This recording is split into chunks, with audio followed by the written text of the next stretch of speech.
To all of you in my channel Ask Education. देखिए यहाँ पे संसद के बारे में हम पढ़ेंगे। संसद के तीन स्तंभ हैं।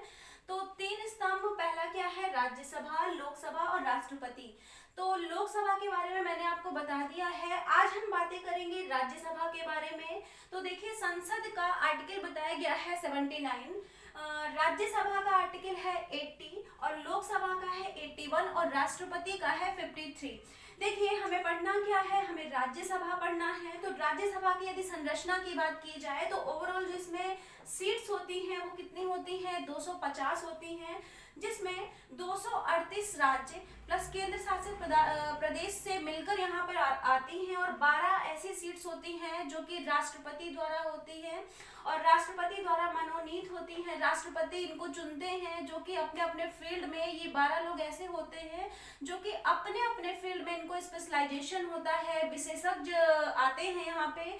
इस वजह से भी राज्यसभा को विशेषज्ञ सदन भी बोला जाता है। और यहाँ पे जो 238 सीट राज्य तथा केंद्र शासित प्रदेश द्वारा आती है, जिसमें 233, ठीक है, 233 सीट्स ही यहाँ पर आती है और 5 सीट्स को यहाँ पर ब्लैंक रखा जाता है, क्योंकि यदि जैसा भी अरेंज, कभी कभार ऐसा भी होता है कि सीट्स कम या ज्यादा हो तो उसको यहाँ से अरेंज कर लिया जाए, ठीक है। यदि बात की जाए इनके चुनाव की, तो राज्यसभा में जो भी चुनाव पद्धति होती है वो अप्रत्यक्ष चुनाव पद्धति होती है, जिसमें राज्यों के विधानसभा द्वारा राज्यसभा के सदस्यों का चुनाव होता है। अप्रत्यक्ष प्रणाली होती है। इसमें लोकसभा के चुनाव के द्वारा, जैसा हम डायरेक्टली चुनाव नहीं कर सकते, पीपल्स इसमें डायरेक्टली चुनाव नहीं करते। और यदि यहाँ पे सीटों के आवंटन की बात की जाए, अलॉटमेंट की बात की जाए, तो आर्टिकल 4 में बताया गया है कि राज्यसभा के जो सीट्स होते हैं उनका अनुच्छेद आर्टिकल 4 में बताया गया है हमें कि जो सीटों का आवंटन किया जाता है वो जनसंख्या के आधार पर किया जाता है। जिस राज्य की जितनी ज्यादा जनसंख्या होगी उतनी ही ज्यादा उसे सीट अलॉट की जाएगी। तो भारत में, हमारी कंट्री में उत्तर प्रदेश जनसंख्या की दृष्टि से सबसे ज्यादा पाया जाने वाला राज्य है। तो उत्तर प्रदेश में सबसे ज्यादा सीट्स पाई जाती हैं, 31 सीट्स हैं। और ये बात यहाँ पे 1971 की जनगणना के आधार पर बता रही हूँ मैं। और राज्यसभा के सदस्यों की यदि योग्यता की बात की जाए तो देखिए योग्यता क्या बता रहा है यहाँ पे। पहला, भारत का नागरिक होना चाहिए। राज्यसभा के सदस्य बनने के लिए सबसे प्रथम योग्यता क्या है? पहली, कि वो भारत का नागरिक हो और 30 वर्ष की आयु को पूर्ण कर चुका हो। राज्यसभा का सदस्य बनने के लिए मिनिमम आयु कितनी होनी चाहिए? 30 वर्ष। लोकसभा का सदस्य बनने के लिए मिनिमम आयु कितनी होनी चाहिए? 25 वर्ष। राष्ट्रपति बनने के लिए मिनिमम आयु कितनी होती है? 35 वर्ष होती है, ठीक है। और यदि कोई राज्यसभा का सदस्य बनना चाहता है तो उसकी तीसरी योग्यता क्या है? कि वह मानसिक रूप पर स्वस्थ हो, मानसिक रूप से स्वस्थ हो, किसी भी प्रकार की उसे गंभीर बीमारी ना हो, साइको ना हो। और सबसे लास्ट बात यहाँ पे क्या है कि संसद द्वारा जो भी कानून बनाए गए हैं एक सदस्य को फिल करने के लिए, व्यक्ति या मनुष्य उस रिक्वायरमेंट को फिल करता हो, तभी वो राज्यसभा का सदस्य बन सकता है। देखिए कार्यकाल की बात की जाए तो राज्यसभा का जो कार्यकाल होता है वो 6 वर्षों का होता है, ठीक है। और इसके उपनामों के बारे में हम बोले, राज्यसभा के जो उपनाम होते हैं इसे हम उच्च सदन के नाम से जानते हैं, विशेषज्ञों के सदन के नाम से जानते हैं। क्यों? क्योंकि यहाँ पे 12 ऐसे सदस्य होते हैं जो कि राष्ट्रपति द्वारा मनोनीत होते हैं और ये 12 सदस्य अपने अपने फील्ड में स्पेशलाइजेशन रखते हैं और ये स्थायी सदस्य होता है। क्यों? क्योंकि कभी भी राज्यसभा ऑल ओवर पूर्णतः क्या होती है? डिसॉल्व नहीं हो पाती है, ठीक है। और यदि इसके चुनाव की बात की जाए तो प्रति 2 वर्ष में 1/3 जो सदस्य होते हैं वो अवकाश ग्रहण करते हैं। देखिए यहाँ पे मैंने थोड़ा सा बना दिया है यहाँ पे, जैसे मान लीजिए 2012, 14, 16, 18 और 20, कहीं पर 2012 में चुनाव हुआ है, वहां पे 33 सीटें हैं, ठीक है। और यहाँ पे ये मैंने सीट्स यहाँ पे बता दी है। तो 2012 में जहाँ पे चुनाव हुआ है तो 6 वर्ष बाद जब उसका समय समाप्त हो जाएगा तो यहाँ पे क्या हो जाएगा? दोबारा चुनाव होगा, ठीक है, दोबारा चुनाव होगा। लेकिन 2014 में जहाँ पर चुनाव हुआ है तो वहां पे 33% सीट्स है। तो इसका ओवरऑल जो 6 वर्ष है वो कब कंप्लीट होगा? यहाँ पे ओके।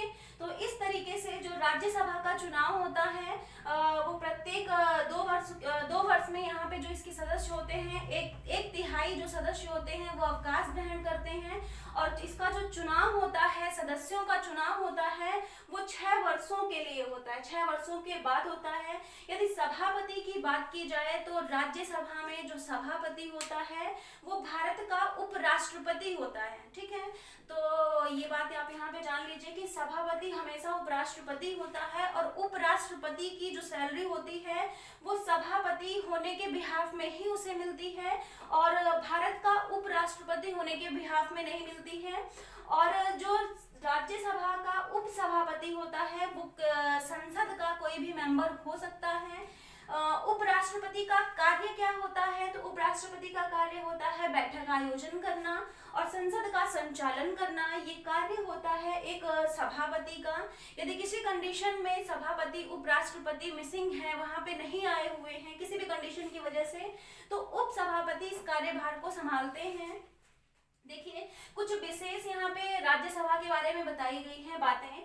आर्टिकल 249, ठीक है, तो आर्टिकल 249 हमें क्या बताता है कि राज्यसभा 2/3 से यह पारित कर दे कि राज्य सूची का जो भी विषय है वो राष्ट्रीय हित में है, कानून राष्ट्रीय हित में है या राष्ट्रीय महत्व के लिए है, तो केंद्र सरकार इस पर कानून बनाने के बारे में विचार विमर्श कर सकती है। कहने का मतलब क्या है कि राज्यसभा द्वारा 2/3 सदस्यों द्वारा यह पारित कर दिया जाए कि राज्यसभा में जो भी राज्य सूची का जो विषय है वो देश के हित में है, राष्ट्रीय महत्व के लिए है, तो केंद्र इस पर कानून बनाने के बारे में विचार जरूर करती है। देखिए आर्टिकल 312 में 312 में क्या बताया गया है, 312 अनुच्छेद में ये विशेष दर्जा यहाँ पे प्राप्त होता है राज्यसभा को, जिसमें राज्यसभा यह निर्धारित करती है कि अखिल भारतीय सेवाएं क्या होंगी, just like IPS, IS, IFS। तो IFS क्या है? Foreign, okay, Indian foreign services है। यहाँ पे बात की जाए यहाँ पे उपराष्ट्रपति को पद से हटाने की, तो उपराष्ट्रपति को पद से हटाने का जो प्रस्ताव होता है वो सबसे पहले हमें राज्यसभा में ही पारित करना होता है। क्यों पारित करना होता है? क्योंकि उपराष्ट्रपति का कार्य क्या होता है, यहाँ पे वो सभापति के उपसभापति होता है, संसद का सभापति होता है। तो जिस वजह से यहाँ पे विशेष अनुच्छेद प्राप्त, यहाँ पे विशेष दर्जा प्राप्त होता है। बताया गया है आर्टिकल 67 में कि उपराष्ट्रपति को पद से हटाने की जो व्यवस्था की गई है, पहले प्रस्ताव पारित किया जाएगा राज्यसभा में। और हाँ, राज्यसभा से यह प्रस्ताव पारित होने के बाद लोकसभा में पारित किया जाता है। लोकसभा में यह प्रस्ताव, यह प्रपोजल भेजा जाता है और राज्यसभा लोकसभा दोनों की सहमति यहाँ पर जरूरी है। लेकिन बात यहाँ पे इम्पोर्टेंट क्या है कि उपराष्ट्रपति को यदि किसी भी कंडीशन में उनके पद से हटाना है तो पहला जो फर्स्ट प्रपोजल है वो कहाँ भेजा जाएगा? राज्यसभा में। रीजन क्या है कि जो ये सभापति होते हैं वो भारत का उपराष्ट्रपति होता है, ये इसका रीजन होता है। धन विधेयक की बात की जाए तो आपको मालूम होगा कि धन विधेयक सबसे पहले कहां पर भेजा जाता है? लोकसभा पर भेजा जाता है। लेकिन जैसे ये लोकसभा से पारित हो जाता है तो 14 दिन का टाइम दिया जाता है राज्यसभा को। राज्यसभा में यह भेजा जाता है और यहाँ पे 14 दिन का टाइम दिया जाता है कि यहाँ पे इसको पारित किया जाए। यदि किसी भी कंडीशन में राज्यसभा में 14 दिन का टाइम देने के बावजूद यह पारित नहीं किया जा रहा, तो ये आपको मालूम होना चाहिए कि धन विधेयक 14 दिन के बाद ऑटोमेटिकली यहाँ पे पारित हो जाता है। ओके, अगले वीडियो में हम यहाँ पे राष्ट्रपति के बारे में देखेंगे। चलिए मिलते हैं नेक्स्ट वीडियो में। Take care, bye bye.